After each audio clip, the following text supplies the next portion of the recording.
दोस्तों अस्सलाम वालेकुम, कहिड़ा हाल अथव? उमेद कयां पियो सभु ठीक ठाक हूंदा। दोस्तों हिन वीडियो में मां तव्हांखे ॿुधाइण वारो आहियां हिकु नई फिल्म सिंधी जंहिंजो नालो आहे गजगोड़। दोस्तों गजगोड़ फिल्म जे बारे में मां तव्हांखे हिन वीडियो में ॿुधाइण वारो आहियां।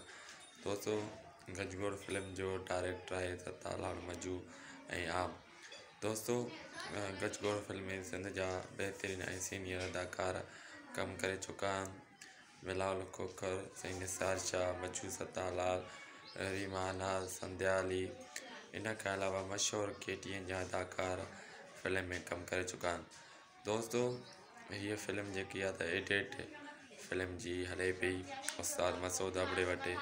जीअं दोस्तों फिल्म एडिट थी वेंदी ईद खां ॿ ॾींहं पहिरियां हीअ फिल्म मजू सत्तालाल यूट्यूब चैनल ते हलाई वेंदी। दोस्तों ॾिसण विसारजो, तमामु सुठी फिल्म आहे, तमामु सुठा अदाकार आहिनि ऐं तमामु सुठी लोकेशन ते फिल्म जेको आहे रिकॉर्डिंग कई वई आहे। दोस्तों सभिनी दोस्तनि जी महिरबानी।